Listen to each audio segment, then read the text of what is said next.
या ग्रंथदिंडीच्या निमित्ताने ग्रंथाचं महत्त्व हे तरुण पिढीमध्ये रुजलं गेलं पाहिजे। वाचन संस्कृती ही जी मोबाईलमुळे जी लोप पावत चाललेली आहे त्याला एक चांगला उभारी मिळेल आणि लोक वाचन संस्कृतीकडे परत वळतील अशी मी आशा व्यक्त करतो आणि संबंधित विभागाला शुभेच्छा देतो। धन्यवाद। महाराष्ट्र शासनाचा उच्च व तंत्र शिक्षण विभागाने ग्रंथालय संचालनालय महाराष्ट्र राज्य मुंबई जिल्हा ग्रंथालय कार्यालय परभणी यांच्या विद्यमाने परभणी ग्रंथोत्सवाचे आयोजन या ठिकाणी करण्यात आलेलं आहे। ग्रंथ विक्रेते असतील, वाचक असतील, प्रकाशक असतील, साहित्यिक असतील, या सगळ्यांचा एका छताखाली 2 दिवसामध्ये त्यांनी सर्वांनी एकत्र येऊन वाचन संस्कृतीचा जागर करावा। त्याच्यामध्ये विभिन्न कार्यक्रमासोबतच विभिन्न महाराष्ट्रातून आलेले ग्रंथ विक्रेते असतील, प्रकाशक असतील, शासकीय मुद्रणालय संभाजीनगरचा स्टॉल या ठिकाणी आलेला आहे।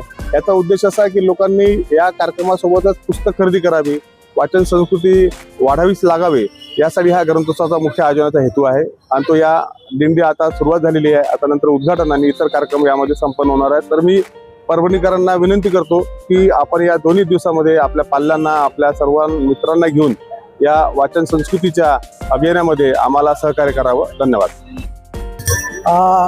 परभणी ग्रंथोत्सव 2025 या निमित्तानं परभणी शहरामध्ये आज आणि उद्या 16 आणि 17 तारखेला ग्रंथोत्सवाचं आयोजन केलेलं आहे आणि महाराष्ट्र शासनाचा अत्यंत स्तुत्य उपक्रम आहे। ग्रंथ म्हणजे हा ग्रंथाचा उत्सव परभणी शहरामध्ये मोठ्या उत्साहात 2 दिवस आता संपन्न होणार आहे। यामध्ये परभणीकरांना शासकीय ग्रंथालयाची पुस्तकं आणि सर्व प्रकाशनाची पुस्तकं इथं विक्री होणार आहे। तसेच 2 दिवस कथाकथन, कवी संमेलन, उद्घाटन सोहळा इथे संपन्न होणार आहे आणि म्हणून या कार्यक्रमासाठी परभणीकरांनी या कार्यक्रमाचा लाभ घ्यावा असं मला वाटतं। ग्रंथोत्सव ठरण्याच्या मागचं कारण अलीकडल्या काळामध्ये जे सोशल मीडियाच्या, फेसबुकच्या, व्हॉट्सअपच्या आहारी जे तरुण पिढी गेली, या तरुण पिढीनं या आभासी जगात न जगता परत वाचन संस्कृती वळावं, ग्रंथालयाकडे त्यांची पावलं वळावी, जेणेकरून त्यांची मस्तक पुस्तकातून सशिक्त होईल। आणि म्हणून हा उपक्रम महाराष्ट्र शासनाचा आहे की घराघरामध्ये ग्रंथ जाऊन त्याचं पारायण झालं पाहिजे, वाचन झालं पाहिजे आणि आपली भारतीय संस्कृती परत नवीन पिढीला या महापुरुषाचे चरित्र असेल, कथा, कादंबरी असेल, त्यांनी वाचायला पाहिजे।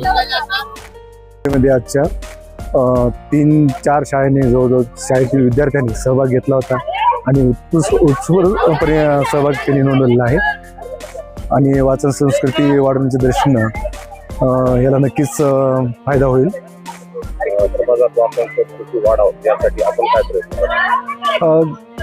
आम्ही जास्तीत जास्त आमच्याकडे सभासद नोंदणी चालू आहे। आमच्याकडून पुस्तकं देवघेव केली जाते आमच्या जिल्हा ग्रंथालय अधिकारी कार्यालयाकडून आणि त्याचा सर्व लोकांनी, वाचक प्रेमींनी लाभ घ्यावा। ई लायब्ररी आहे। ई लायब्ररी बद्दल आमच्याकडे जवळजवळ 68,500 पुस्तकं ऑनलाईनरित्या त्याची नोंद झालेली आहे आणि देवगण ही आम्ही ऑनलाईन त्या सॉफ्टवेअर मार्फतच केली जाते।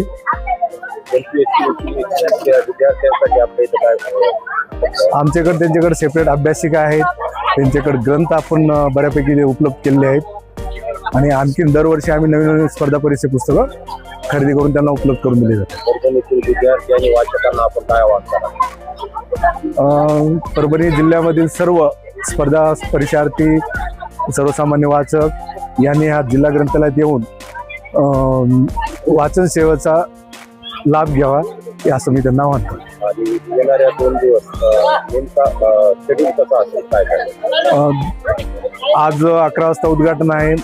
माननीय कलेक्टर साहेब अध्यक्ष असणार आहेत। इंद्रजित बालराव सर त्यांच्या हस्ते उद्घाटन होणार आहे। त्याच्यानंतर परिसंवाद आहेत, चर्चासत्र आहेत, कथाकथन आहे आणि कवी संमेलन आहे उद्या आणि त्याच्यानंतर समारोप आहे।